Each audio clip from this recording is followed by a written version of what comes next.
itu biasa kualitas mechanical biasanya untuk menanggulangi ini industri menggunakan menambahkan chemical addition, contoh inert gas pada sebelum dicor. Tapi kita punya teknologi yang lebih yang lebih ramah lingkungan, yaitu tidak menggunakan chemical untuk menanggulangi masalah ini, yaitu kita menggunakan gelombang ultrasonik dirambatkan ke logam cair itu. Ini contohnya seperti ini. Jadi si ultrasonic waveguide-nya ini bergetar di dalam liquid aluminium yang nantinya akan menghasilkan efek degassing dan grain refiner. Jadinya seperti ini setelah di-treat dengan ini untuk lab scale sudah bagus, sudah terbukti. Hanya ketika digunakan untuk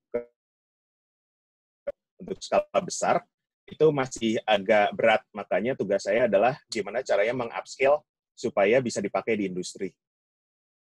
Oke, ini sedang ongoing. Sekarang saya masuk ke perkuliahan, ke materinya, yaitu tentang produksi teknologi dan solidification. Pada saat ini logam yang kita pakai itu masih diproduksi melalui casting atau proses yang pembekuan, solidification. Contoh casting atau untuk memproduksi wrought alloy yang nantinya bakalan diproses lebih di rolling atau extrusion itu melalui direct chill casting. Ingot seperti ini nanti diproduksi ada juga beberapa proses yang sudah termasuk lebih proses lebih terkini, yaitu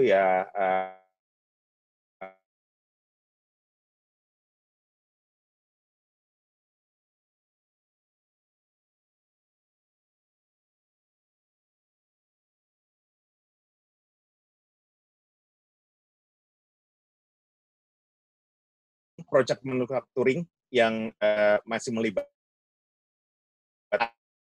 untuk terkena solidification defect. Nah, sekarang saya mau karena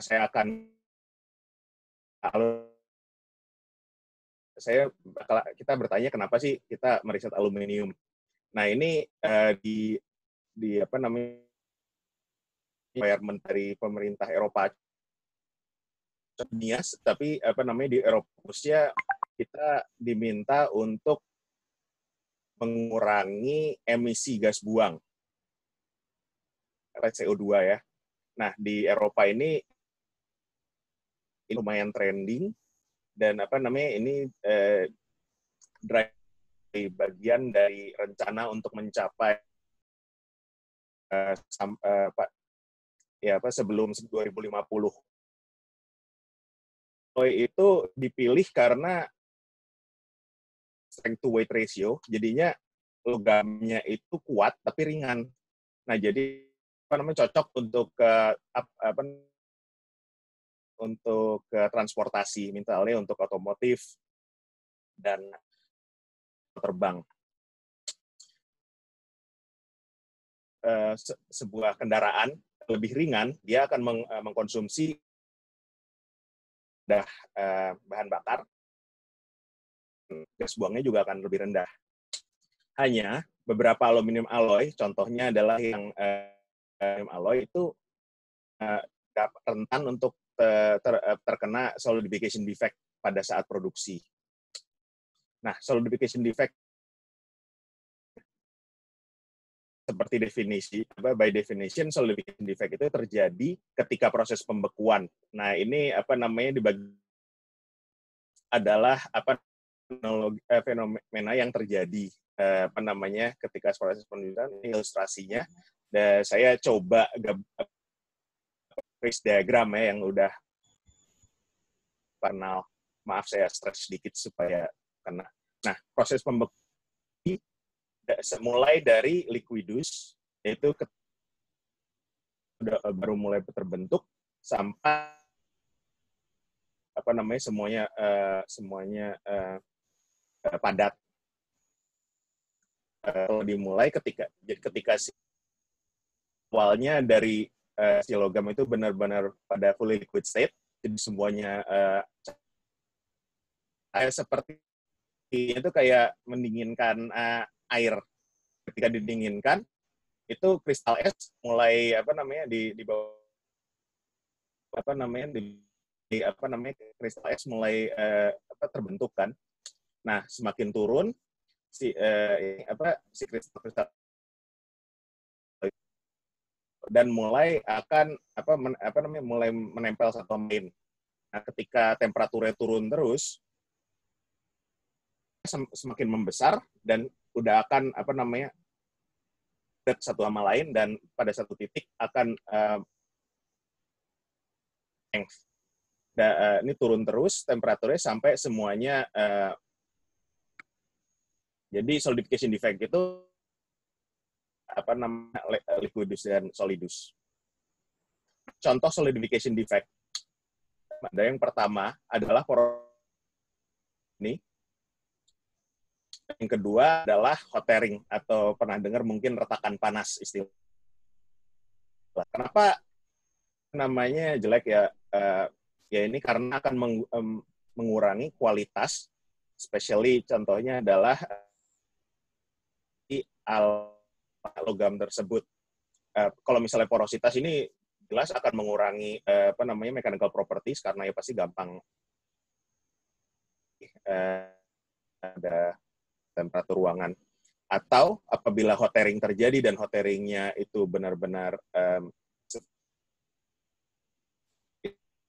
bisa dipakai lagi, makanya itu harus dibuang. Nah, itu bisa meningkatkan ongkos produksi pada perusahaan, harus diminimalisir. Nah, mekanismenya apa ini? Bagaimana ini terjadinya? Jadi porosity itu dibagi adalah gas porosity, dan yang kedua adalah shrinkage porosity. Ini penyebab perbedaan antara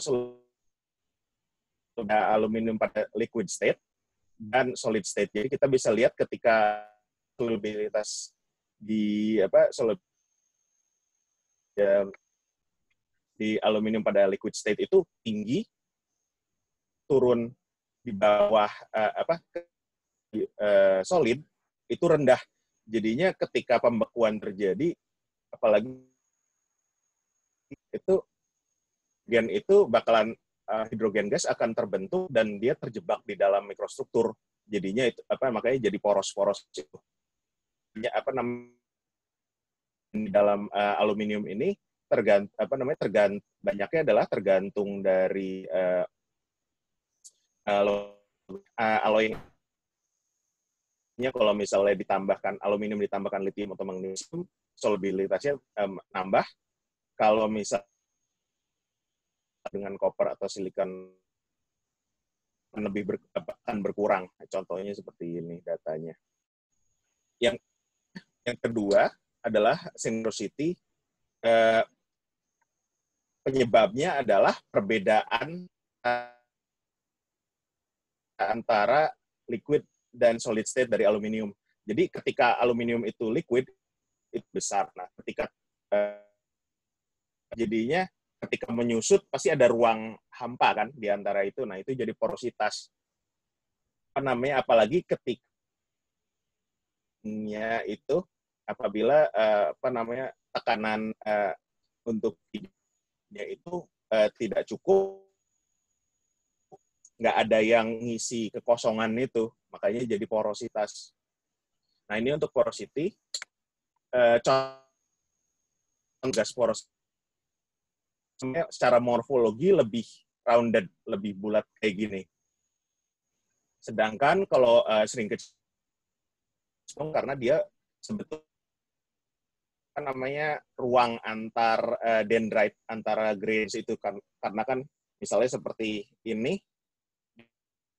nah itu bentuk ya apa namanya, walaupun kita secara teori dibedakan ya, cuman secara misalnya kita lihat hasil pengecorannya itu akalan antara gas porosity dan shrinkage. Nah, sekarang mekanisme untuk hot tearing. Hot tearing itu terjadi hanya di solidification saat akhir pembekuan. Jadi yang saya cerita itu dari awal, ini misalnya di sini mulai dari liquid, cuman di yang ini. Jadi pertama liquid, membeku, dan ini jadi solid. Pada saat liquid, ya, mulainya dari liquid, turun, kristal membentuk, turun, temperaturnya, sekristal itu udah agak, apa namanya dendrite, si dendrite sama satu sama lain. Nah, hanya kalau apa namanya kalau temperaturnya masih agak itu masih ada ruang antara dendrite ini, jadinya liquid masih ketika ada penyusutan masih bisa diisi, kasar itu masih bisa diobati, masih bisa di-heal. Satu titik ini tuh apa namanya ketika sekitar solid fraction-nya sekitar 85-95%, apa namanya si dendrite sudah berkembang ini cuman ada apa namanya, jadi cuman kayak ada apa namanya lapisan liquid basah aja di antara dendrite. Nah, dan apa namanya ini itu agak sulit untuk si hasil liquid untuk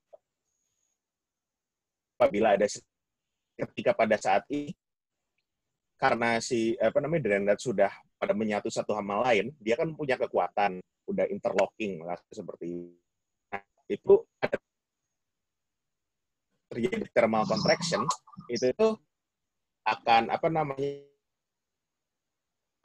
ketarik satu sama lain. Jadi kasarnya seperti kita punya dua buah apa namanya plat di lemnya masih basah, belum kering, ditarik gampang. Oke. Nah, itu yang terjadi pada hot tearing, itu ya hot tearing. Kalau ketika udah lanjut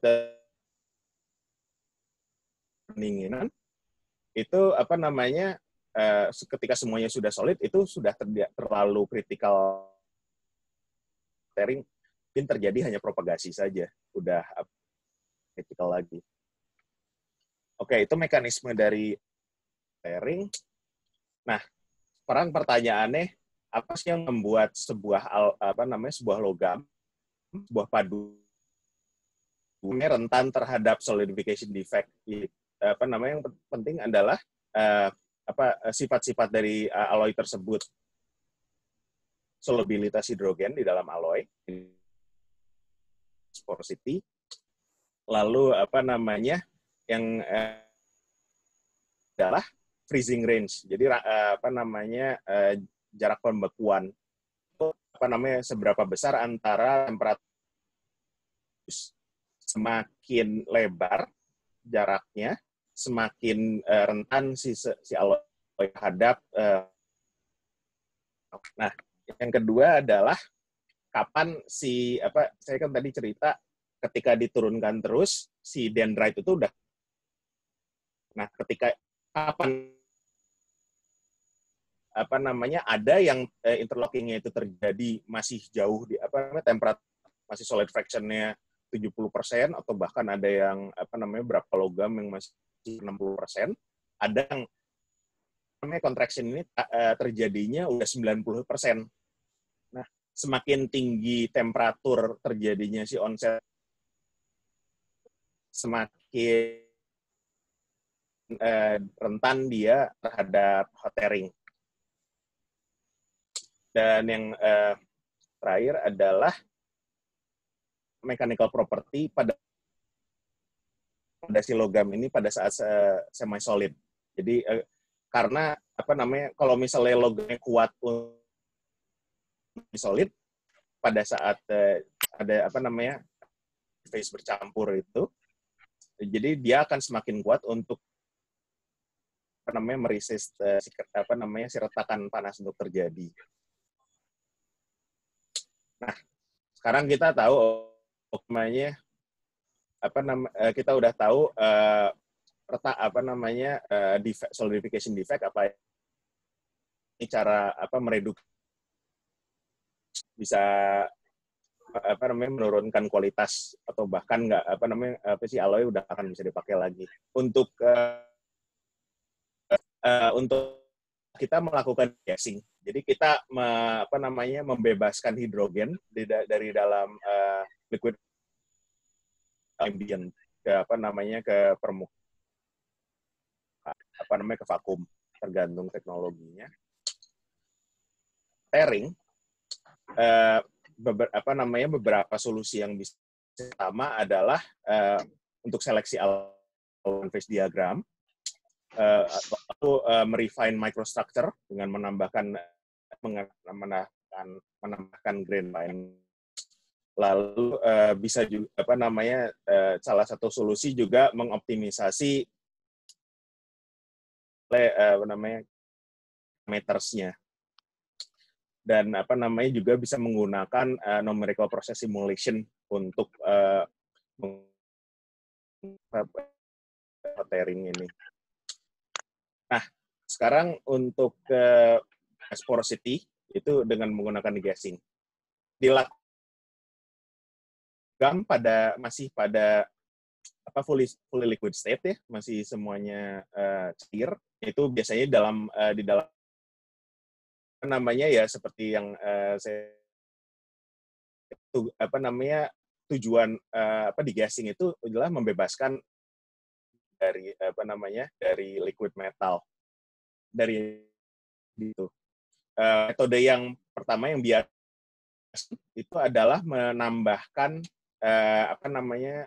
senyawa kimia di contoh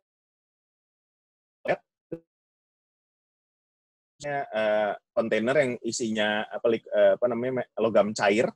Nah, nanti itu jadi kayak kalau Mas pada ingat minum vitamin yang kayak redoxon itu dicemplungin nanti keluar kan gasnya itu keluar. Nah, itu seperti itu. Cuman yang keluar gas hidrogen dibebaskan.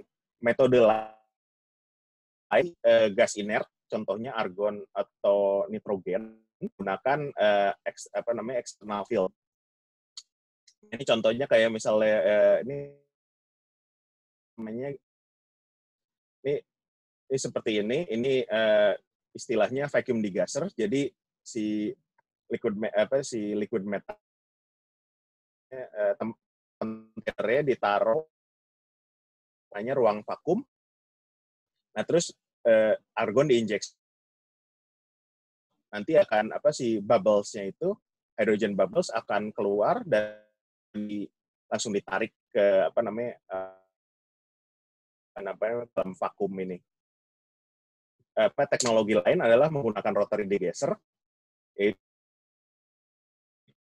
argon dan contohnya nitrogen ke dalam kayak rotor, jadi dia berputar. Fungsinya si gas ini percampurannya lebih lebih efisien. Jadinya bisa lebih banyak membebaskan hidrogen dari ini. Dan metode yang lain ada ini riset saya pada saat ini juga. Nah, gelombang aluminium menggunakan ultrasonic waveguide. Jadi ini bervibrasi dan nanti akan nasibelnya itu nanti akan menyerap hidrogen dari dalam dari alumni itu akan dibebaskan dan dibebaskan. Nah, pada saat ini untuk ultrasonic degassing ini ada beberapa metode inovatif. Yang pertama, waveguide dia bentuknya pelat, kan yang tadi saya tunjukkan itu, ini bender seperti ini. Ya, salah satu metode inovatif yang sekarang sedang yang ini adalah menggunakan si waveguide-nya pelat. Jadi si pelat ini kalau nggak salah contohnya titanium ini ke sonotroding seperti ini ke waveguide-nya. Terus nanti dia divibrasikan. Dengan menggunakan ini itu ada peningkat yang cukup signifikan. Metode inovatif lain yang sudah lagi mengkombinasikan ultrasonic transducer yang seperti ini tangan robotik. Tanpa ada tangan robotik itu ultrasonic ini hanya cuman bisa men-treat kecil untuk volume kecil aja, contohnya seperti dengan digabung dengan tangan robot itu bisa menggassing untuk tungku besar seperti itu, si tangan robot itu muter di atas kontainer. Jadinya ini bisa men-treat untuk volumenya. Nah, ini udah lumayan di tes di industri ini. Jadi lumayan juga peningkat. Untuk sekarang gimana caranya untuk meminimalisir terjadinya hot tearing? Adalah memodifikasi komposisi dari alloy tersebut. Nah, sebagai rule of thumb, biasanya kita untuk mengurangi hot tearing itu kita cari yang freezing range-nya, perbedaan temperatur antara liquidus dan solidusnya yang paling pendek. Jadi biasa yang paling rendah, yang paling pendek freezing range-nya itu biasanya lebih rendah, lebih sedikit. Jadi tidak terlalu rentak hot tearing. Contohnya seperti, jadi bisa kita lihat komposisi yang panjang, hot tearing-nya paling tinggi. Nah, ini ini untuk alloy-nya, aluminium koper atau aluminium silikon, itu kita bisa alloy industri. Alloy industri itu kan lebih kompleks ya, bisa sampai 5-6 elemen kimia. Nah, biasanya kita menggunakan thermodynamics calculation software. Ini contohnya ini adalah perhitungannya. Sumbu horizontal adalah temperatur, terusnya fraksi solid. Nah, ini contoh perhitungan untuk logam yang saya gunakan, yang 7. Ini kita bisa lihat solidusnya di sini, liquidusnya di sini, dan solidus di sini. Jadi berapa besar range pembekuannya. Nah, ini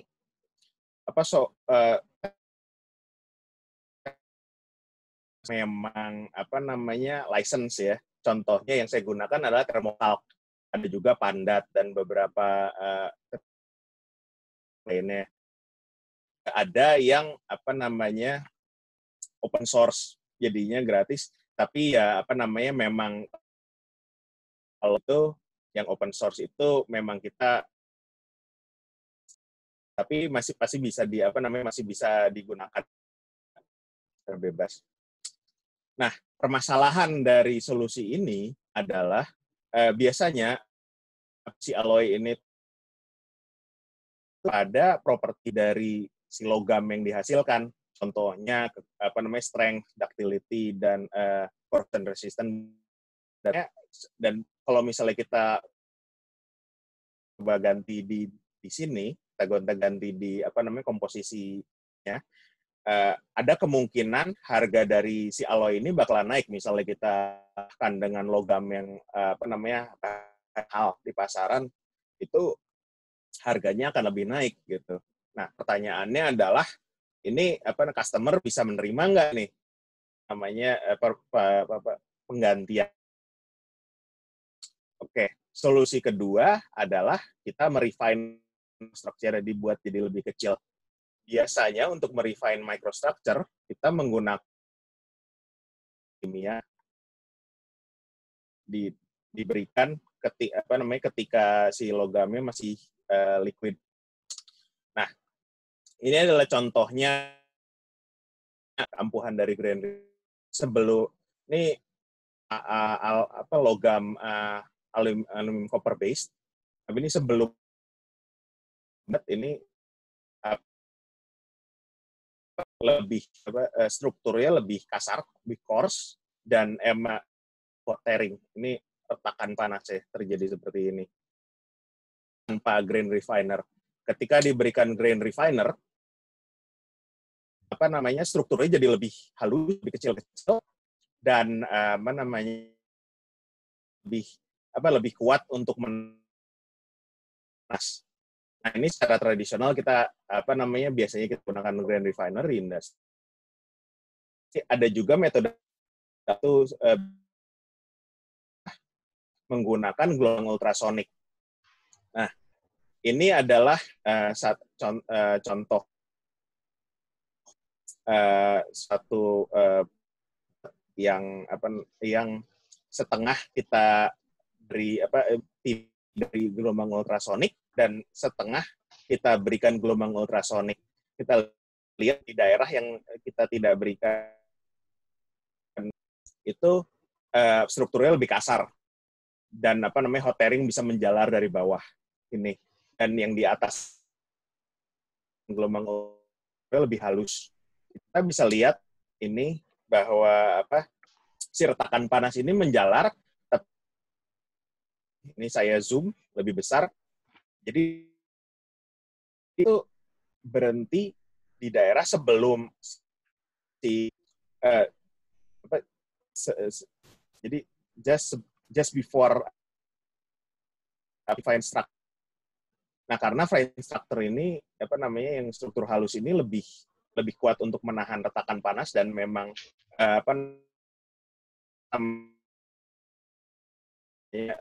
mechanical property-nya. Nah, kalau solusi yang adalah mengoptimalkan. Nah, ini kasusnya pada saat ini adalah yang saya berikan contoh adalah direct. Ini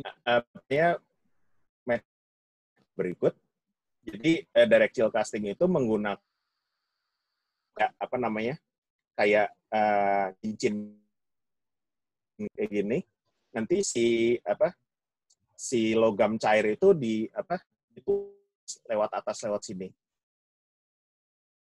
melewati mold, dia membeku karena didinginkan mulai membeku dari luar yang membeku. Jadi ketika sudah ketika dia keluar dari daerah cincin ini, terus langsung disemprot oleh dengan temperatur ruangan, jadinya cepat sekali direct chill casting. Nah, di dalam direct chill casting, proses parameter yang ada adalah satu yang bisa dimainkan. Proses parameternya adalah yang pertama temperatur logam cair, yang kedua berapa cepat si casting akan terjadi. akan dilakukan. Ini bisa dilihat bahwa semakin tinggi temperatur logam yang semakin rendah semakin retakan panas. Kita bisa lihat di sini. Nah, apabila casting speed-nya lebih tinggi, apabila casting speed-nya lebih tinggi itu akan lebih retakan panas. Ini contohnya di mikrostruktur pada casting speed yang paling tinggi, yang 200 mm per menit, yang ini. Logam cair rendah, 700, retakan panasnya banyak di mana-mana. Nah, ketika temperatur melt temperaturnya tinggi, perhatikan skalanya. Ini kan 1 mm nih, sedang di sini adalah 200 mikron. Jadinya pada bisa aja namanya cuma pori-pori shrinkage porosity aja, dan dan ada beberapa contoh retakannya sudah disembuh. Nah, dari hasil riset ini menunjukkan bahwa apabila kita menggunakan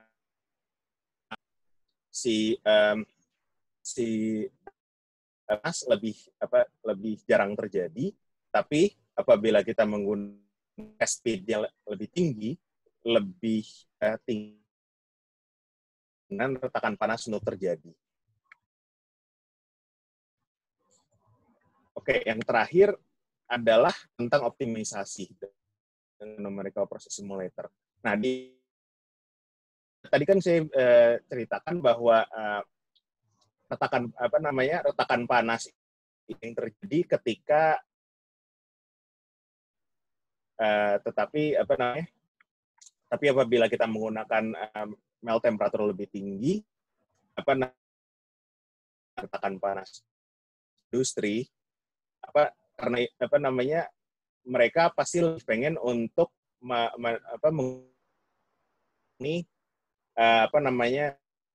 langsung dengan produktivitas dari si industri ini kan semakin casting diproduksi. Cuman kita apabila menggunakan casting speed lebih tinggi, ada hoteling akan lebih selain kita menggunakan temperatur melting lebih tinggi, walaupun secara mengurangi terjadinya retakan panas di lapangannya, kalau misalnya kita menggunakan melt temperatur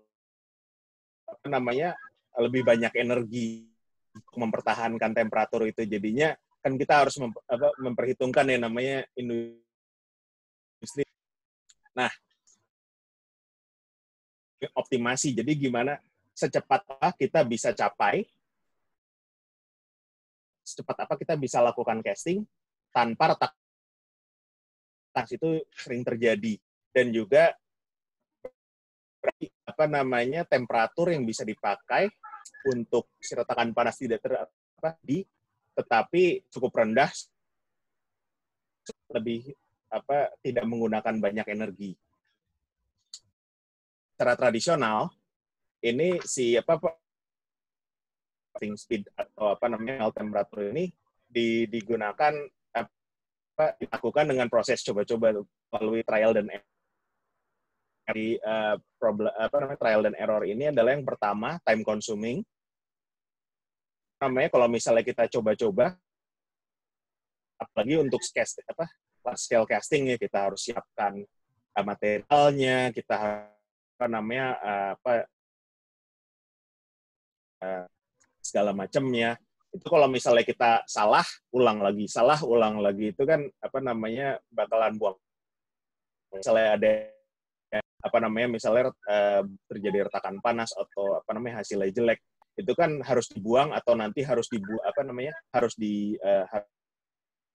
lagi. Nah, jadi buang resource juga, dan ada beberapa tipe defect yang emang berbahaya juga, misalnya retakan panasnya atau retakan panas atau retakan dinginnya terjadinya lumayan violent, itu bisa namanya fasilitas castingnya itu sendiri. Nah, yang lagi marak pada saat ini adalah menggunakan itu apa namanya sih beberapa fenomena fisik itu apa namanya thermal, fluida, beberapa apa namanya sudah ada beberapa software yang apa namanya yang tersedia di pasaran. Contoh ini apa namanya yang seperti ini. Nah, dengan menggunakan numerical process simulator, kita bisa hypothetical geometry. Jadi kita bisa coba-coba, wah ini geometri apa tanpa harus apa namanya kehilangan apa namanya materi dan membahayakan orang. Dan selain itu juga dengan menggunakan numerical process simulator, jari efek dari apa namanya banyak risiko. Nah, apa namanya ini numerical process simulator pada set ini adalah gimana caranya kita mempunyai apa akurat karena biasanya kalau kita pengennya akurat banget itu tuh agak lambat dan apa sedangkan yang kita butuh apalagi untuk mendukung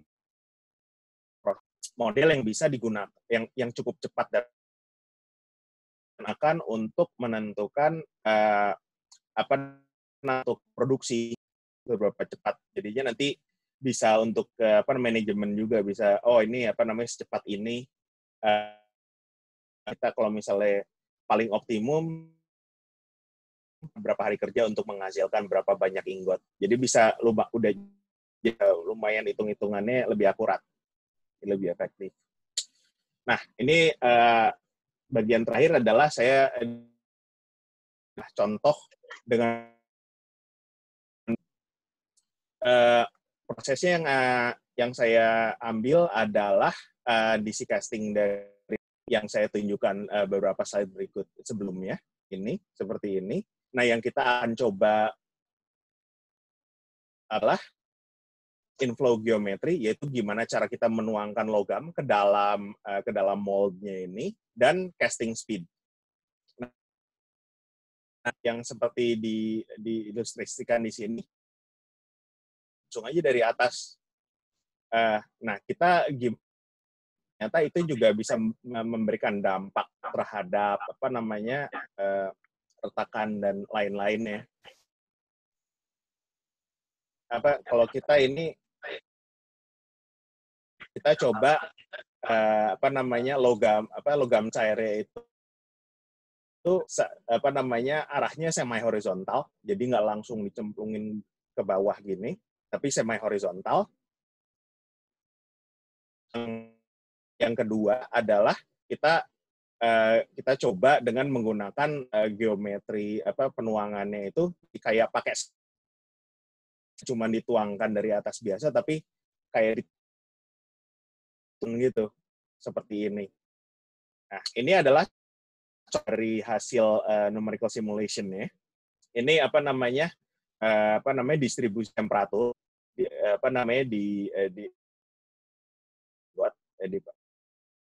KST itu karena apa namanya temperatur ini kan nanti bisa di-convert berhubungan apa namanya solid fraction. Jadi kapan si apa namanya itu jadi bisa lihat apa namanya bentuk solidification frontnya seperti apa. Nah, ini apa namanya yang kiri adalah kita maunya semi horizontal, tapi nah ini semi horizontal juga, tapi dengan high casting. Dan yang ketiga adalah yang kanan ini kita menggunakan apa namanya inlet geometri yang berbeda yang kita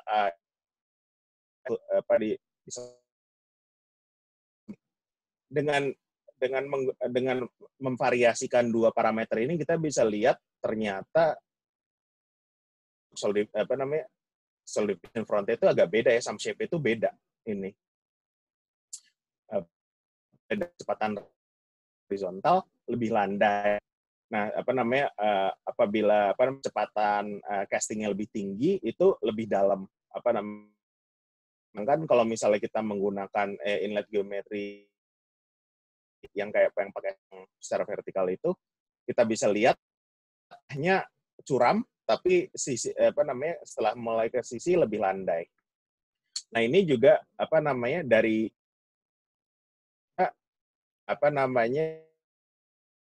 dari retakan panasnya ini juga beda-beda. Kalau yang semi horizontal low casting speed itu cuma adanya di atas di bagian awal casting bawah ini. Nah, sedangkan kalau high casting speed lebih susceptibilitas retakan panasnya tinggi, lebih tinggi daripada. Ketiga adalah ini untuk dengan menggunakan inlet geometri yang berbeda, itu akan tekan panasnya rambat ke atas. Nah, ini kita bisa lihat dengan proses numerator ini efek dari terhadap retakan panas atau terhadap hasil ya mungkin segitu aja sharing informasi saya. Apabila ada diskusi, silakan. Terima kasih banyak ya sudah Baik, terima kasih Mas Tungki atas sharingnya, luar biasa. Jadi kita dapat informasi terkait dengan ya mungkin bisa di-update terkait dengan casting ya.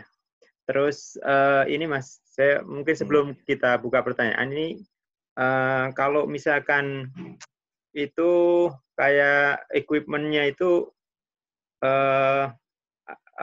di sana itu bisa nggak cloning di ITS katakan seperti itu ya di Indonesia gitu, dan terkait dengan misalkan kita mau UT atau mau gunakan metode-metode alternatif yang lainnya itu memungkinkan nggak dengan kondisi misalkan biaya biaya alatnya dan sebagainya itu, atau mungkin sana sudah pakai alat yang canggih dan susah untuk kita adopt untuk di kita di Indonesia gitu, di ITS khususnya gitu Mas. Oh, jadi misalnya makasih Mas pertanyaannya. Jadi Mas kira-kira ultrasonic ini itu maksudnya contohnya. Ya contoh misalkan ultrasonic. Alat-alat ultrasonic ini tuh sudah ada di pasaran. Karena ini kan sebetulnya si gelombang tidak cuma di logam cair aja. Udah ada untuk untuk misal juga yang dicoba untuk food atau apa juga. Tapi jadi sebetulnya alat sudah ada. Yang itu tergantung harga sih tergantung siapa produksinya, tapi sebetulnya sudah sudah mulai bisa dijangkau sih. Cuman ya memang permasalahan dari ultrasonic ini salah satunya agak susah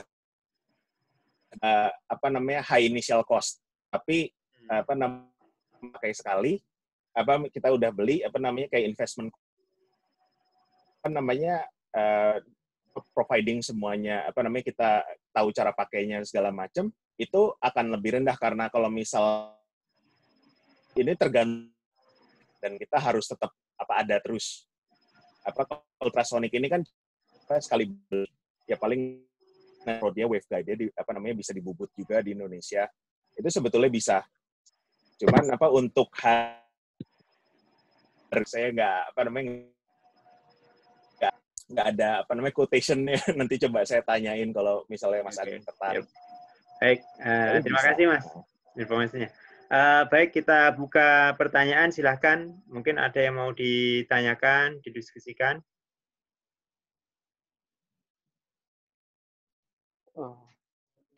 Boleh tanya, Pak? Oh iya, Pak Toto.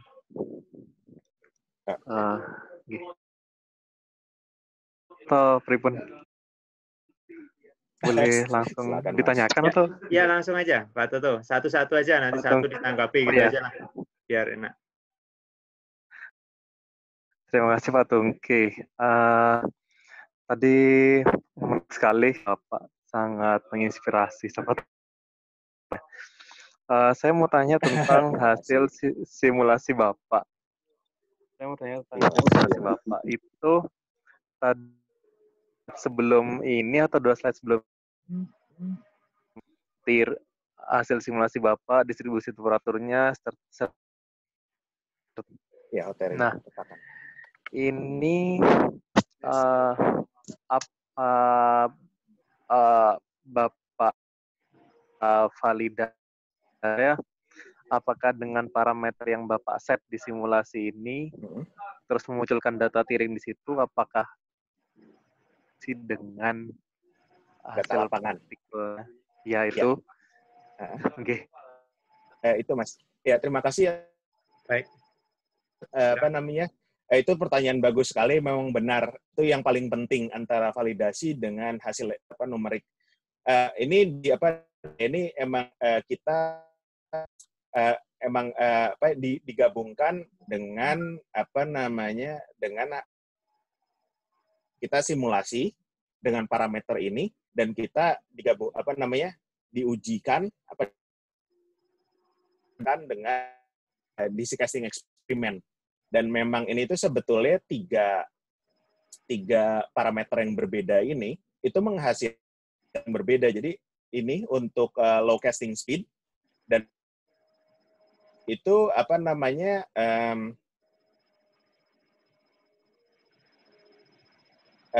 jadi memang kita aiming-nya itu dengan parameter ini menghasilkan alloy dan itu memang terjadi tanpa ada retakan.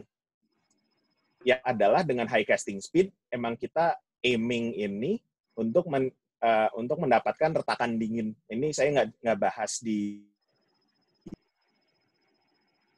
kita bisa diskusi lebih lanjut. Nah, ini memang ternyata benar dapat retakan dingin.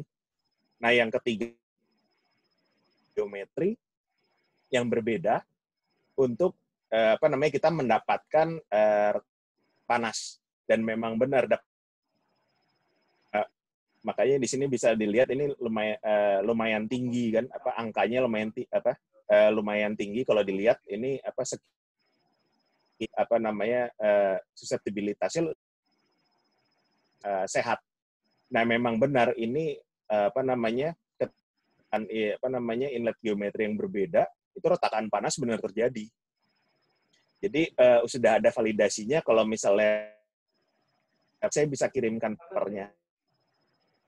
Tapi apakah posisi retakan dingin dan panasnya itu memang sesuai dengan si hot tiring susceptibility itu, Pak? Ya, nah, oke, itu posisinya posisi terjadi. Namanya kalau retakan panas itu emang kira-kira tidak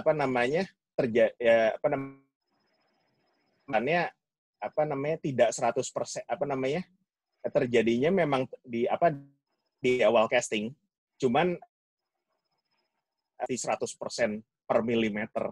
Tapi more or less memang kira-kira di daerah yang oleh memang tidak 100% per milimeter sama. Tapi memang more or less sama Nah, sedangkan retakan dingin ini memang retakan dingin itu emang tricky karena itu nggak seperti seperti retakan panas yang terjadi pas lagi solidification. Kalau retakan dingin terjadinya tuh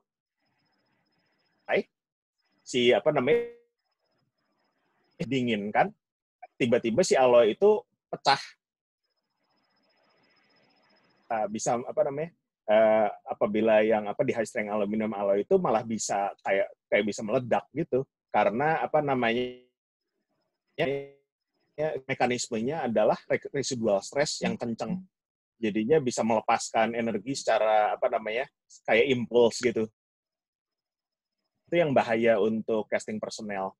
Nah, itu memang tidak bisa dengan menggunakan model ini memang nggak bisa ditebak secara secara pasti. Cuman gunanya dari numerical simulator ini memberikan indikasi, misalnya parameter hasil perhitungannya seperti ini kemungkinan terjadi retakan dingin. Jadinya kalau bisa kita ganti proses parameter. Agak bisa diprediksi. Mungkin bisa menjawab pertanyaannya. Oh, ya Pak, gradasi atau distribusi temperatur ini kalau kita lihat ada signifikan itu ya, memang di situ potensi dan lebih valid ketika betul, dan data yang valid itu tervalidasi yang retakan panas. Yang retakan dingin berarti masih butuh pengembangan lebih lanjut tentang mesinnya atau bagaimana. Betul. Matur nuwun sekali, teman-temannya. Terima kasih, Mas. Baik, masih ada waktu, silakan kalau mungkin ada yang mau ditanyakan atau diskusikan. Permisi Pak Agung Pur, Pak Tungki. Saya. Baik Pak Tungki, terima kasih, presentasinya sangat menarik. Untuk Bapak meneliti tentang aluminium. Iya. Dari aluminium itu yang memungkinkan terjadinya defect. Kedua, dengan adanya different melt inflow geometry di slide tersebut, itu yang different melt inflow geometrinya yang lebih minim defect di sebelah mana? Okay. Dua pertanyaan Pak Tungki dan Pak Agung Pur. Terima kasih, Smafi. Ini dua pertanyaan ya. Saya coba pertanyaan kedua dulu jawabnya ya, mengenai inflate. Soalnya lebih dekat slide-nya.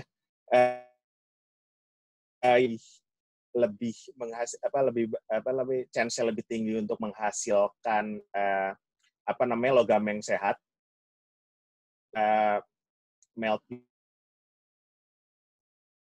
Sedangkan kalau misalnya untuk melt geometri yang vertikal itu bisa menghasilkan retakan panas. Lebih untuk menjadikan retakan panas. Nah, itu yang untuk pertanyaan kedua,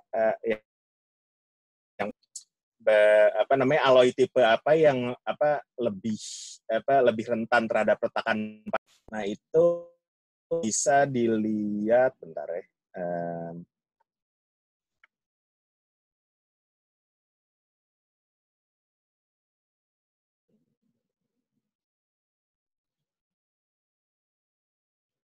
Ini itu jenis alloy yang mana yang istilahnya lebih rentan terhadap retakan panas atau lebih tidak rentan terhadap retakan panas. Jadi rentan terhadap retakan panas itu adalah freezing range-nya, temperatur antara liquidus dan solidusnya bisa dilihat dari phase diagram lebih besar. Jadi lebih besar lebih susceptible terhadap retakan panas, dan juga set thermal contraction, temperatur di mana si dendrite udah mulai nyambung dan interlocking itu makin dia rentan terhadap retakan panas. Dan juga alloy yang mechanical property-nya di semi-solid itu semi-solid yang semi-solid juga rentan terhadap dari untuk semi-solid mechanical property biasanya kita lakukan mechanical test. Jadi kita uji tarik, tapi ketika si alloy itu pada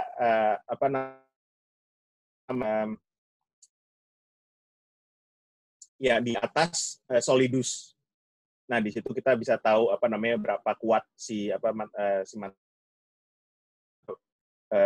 bertahan terhadap retakan panas. Mungkin itu bisa menjawab pertanyaan.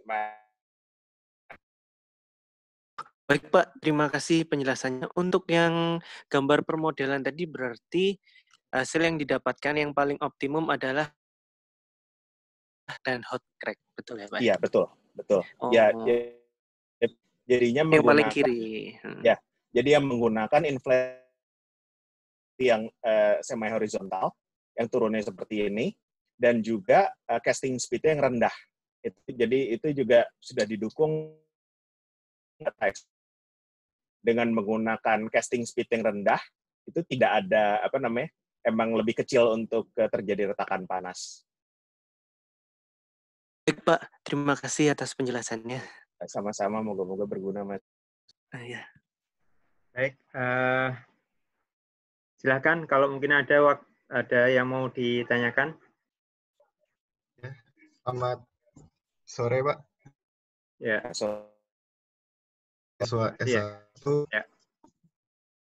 Bertanya Pak. Iya, silakan Mas.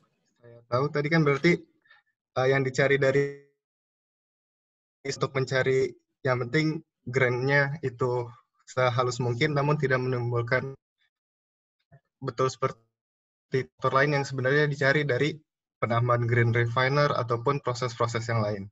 Yang kedua, kita tahu kan aluminium dikaitkan proses perlakuan panas setelahnya, aging dan sebagainya. Nah, sebenarnya yang paling optimal itu dari buah casting untuk bisa dilakukan perlakuan panas selanjutnya tuh harus seperti apa sih, Pak? Mungkin 2 pertanyaan itu. Oh ya. Yang pertama ya, tadi Mas nanya itu, ya sebetulnya yang paling utama hasil casting itu adalah satu, tidak bebas dari defect. Jadi kalau memang sebetulnya kalau penambahan grain refiner itu memperkuat mechanical properties. Jadi kita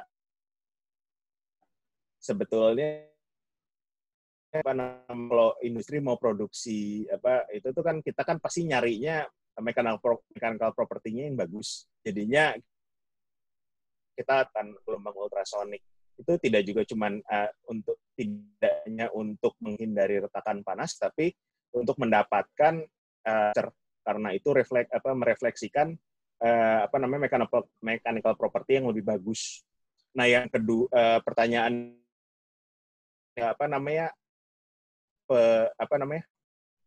apa yang dicari untuk mikrostruktur yang seperti apa yang nantinya tidak yang diinginkan. Itu pertanyaan bagus. Biasanya sih yang pertama adalah kalau bisa ya bebas dari defect, karena sudah ada defect kayak misalnya udah ada retakan panas dan retakan panas itu bakalan untuk proses selanjutnya bakalan lebih parah. Untuk tapi juga misalnya untuk proses selanjutnya itu apa proses yang mau dipakai sih. Kalau misalnya mau pakai heat treatment atau segala macam harusnya di dalam SKS sendiri sudah harus sudah harus siap untuk di deedening. Ya, tandanya gimana dikondisikan dari askas sendiri itu supaya nanti bisa menimbulkan precipitate yang diinginkan.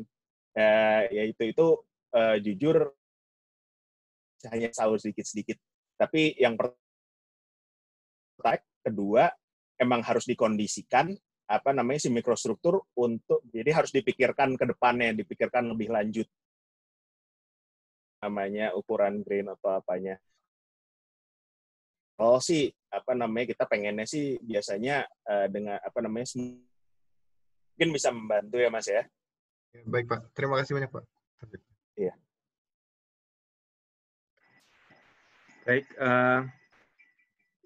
saya coba ini ya Pak Masuk ya, nyambung dengan pertanyaan itu. Berarti ada nggak ukuran optimum dari grain itu? Misalkan terlalu kecil itu apa dampaknya, kalau terlalu besar itu apa, atau mungkin semakin kecil semakin bagus gitu. Kalau dilihat dari grain-nya.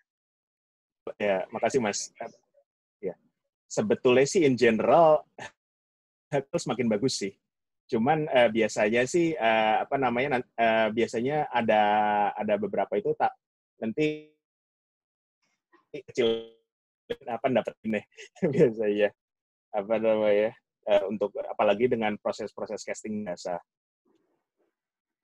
dan lain-lain. Oke, masih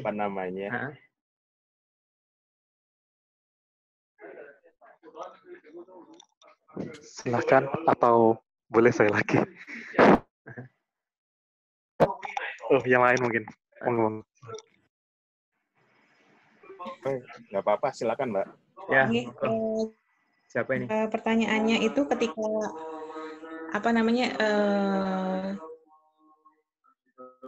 untuk dengan kemudian eksperimen. Saya sering melakukan itu gitu di ITS, tapi kan dengan segala macam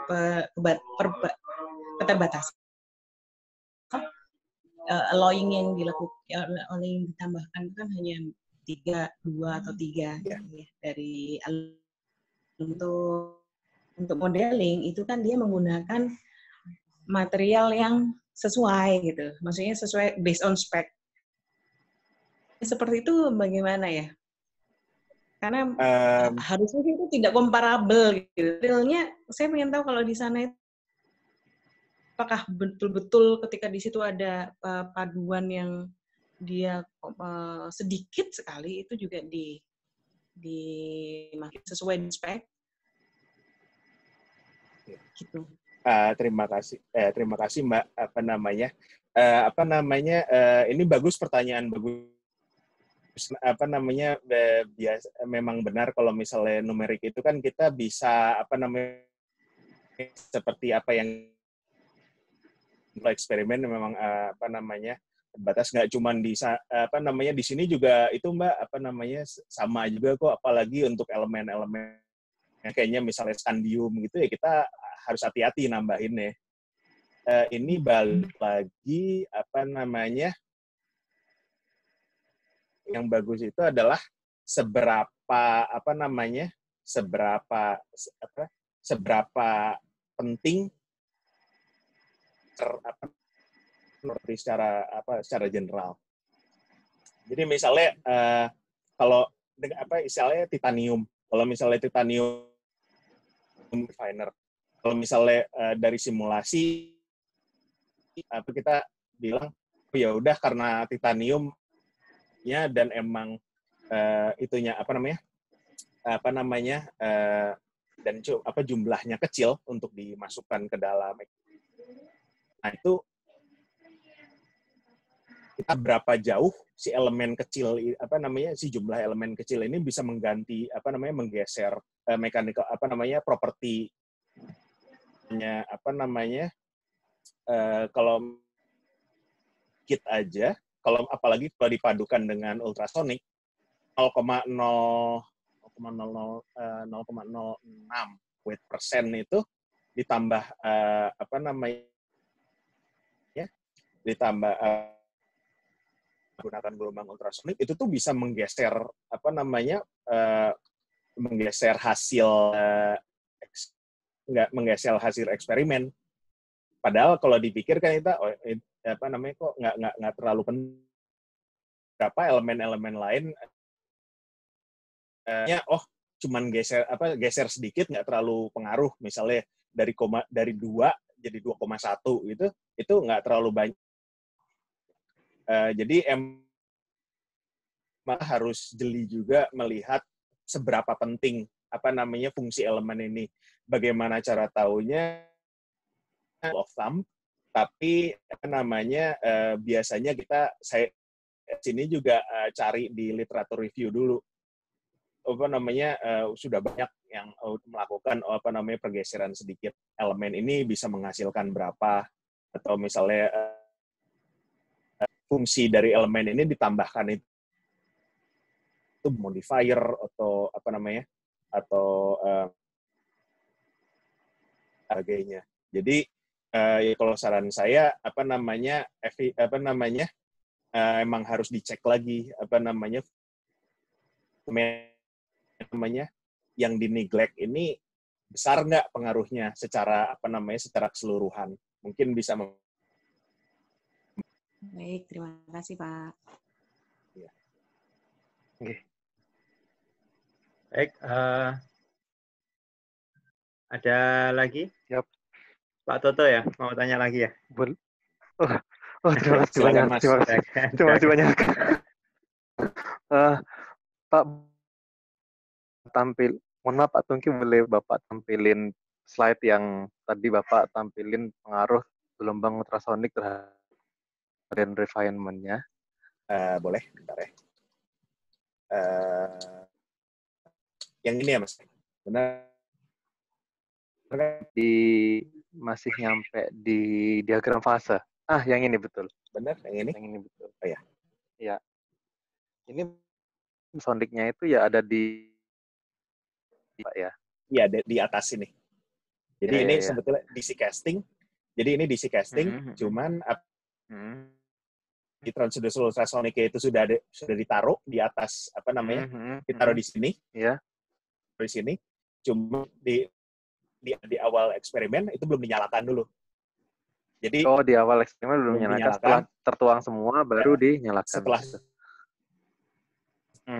geng. Lihat efeknya seperti apa. Lalu letak ada jarak tertentu dengan molten metalnya, atau memang dia nyentuh ke molten metalnya, atau dia ada timing ketika mulai masuk machiner, atau bagaimana? Wah, itu pertanyaan bagus sekali Mas Toto. Itu juga salah satu topik yang lagi rame ini di sini di Sonotrode. Biasanya namanya gelombang si transducernya itu tuh masih di liquid, tapi kira posisinya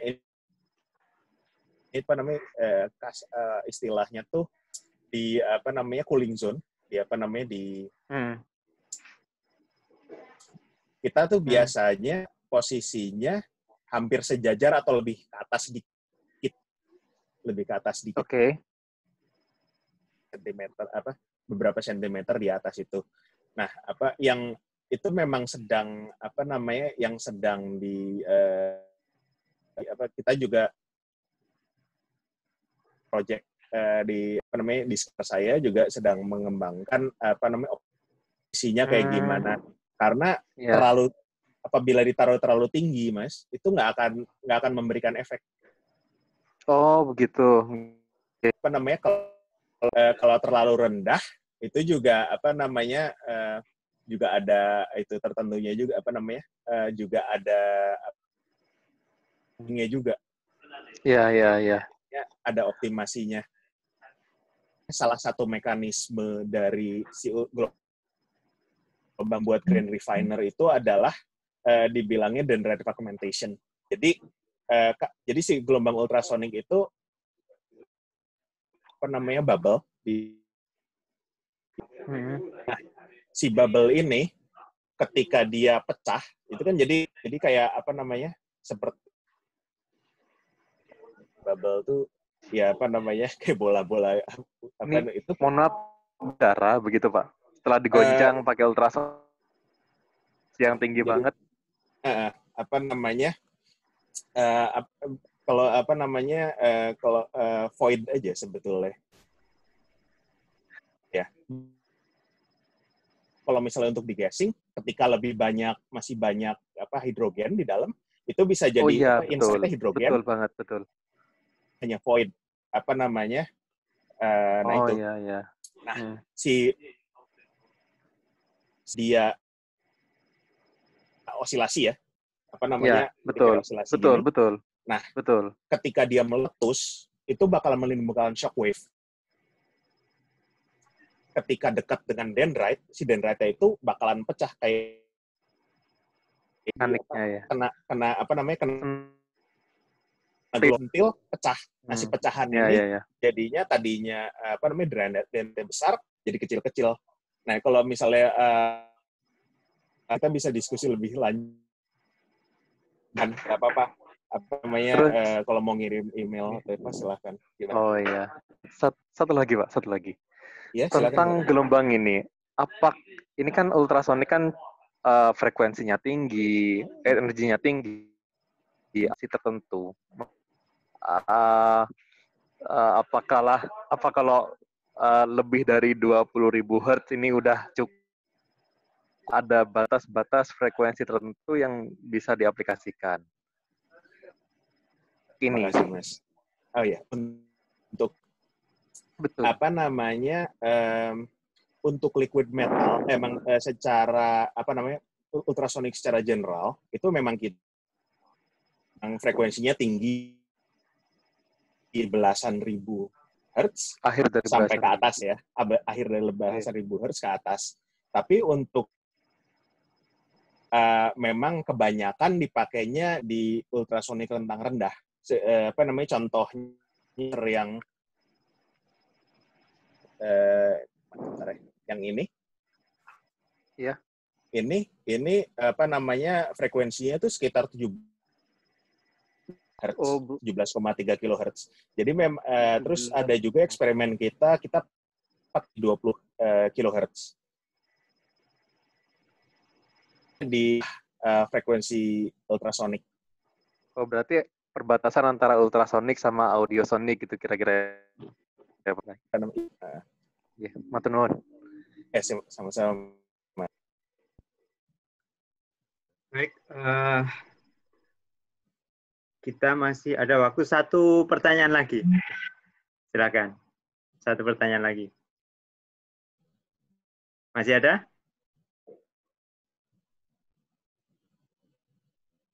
Rekan-rekan mahasiswa, ada pertanyaan? Ini kok malah dosen yang aktif ini? Ayo, mana suaranya mahasiswa ini? Dosennya malah tertarik. mahasiswa. Oh, mahasiswa ini Pak Toto. Oh, iya sih, mahasiswa Pak Toto. Mau diskusi lagi. S3 itu Pak Mas Tungki. Oh, iya. Oke, cukup. Nggak ada? Ya. Baik. Gimana? Kalau nggak ada, ya kita cukupkan. Baik, kalau nggak ada, kita cukupkan sekian. Sekali terima kasih Mas Tungki atas sharingnya yang luar biasa. Semoga ini jadi menambah wawasan bagi kami yang di ITS dan juga khususnya teman-teman mahasiswa punya sudut pandang yang lebih terkait dengan metalurgi cor ya atau casting. Dan juga terima kasih kepada semua yang telah bergabung. Ini ada tadi sampai 25 partisipan. Alhamdulillah. Baik, demikian. Alhamdulillah. Semoga bisa membantu ya Mas ya ilmunya. Amin, ya insya Allah. Baik, demikian. Marilah kita tutup. Alhamdulillahirabbil alamin. Assalamualaikum warahmatullahi wabarakatuh. Waalaikumsalam warahmatullahi wabarakatuh. Terima kasih banyak. Ya, Mas Agung, misalnya ada yang mau ada yang mau diskusi, silahkan. Kalau mau kirim email. Ada yang nanya S3 ini, Mas? Ada yang nanya S3 ini? Oh, gimana? Ada peluang S3 nggak untuk casting gitu? Saya belum lihat. Di Eropa secara general sih peluang S3 lumayan banyak sih. Ada beberapa pusat-pusat casting. Kalau misalnya emang tertarik, nanti bisa diinformasikan. Oke. Ya. Baik, terima kasih sekali lagi. Kita tutup ya semuanya. Assalamualaikum warahmatullahi wabarakatuh. Waalaikumsalam warahmatullahi wabarakatuh. Terima kasih banyak semuanya ya. Terima kasih. Bapak. Terima kasih.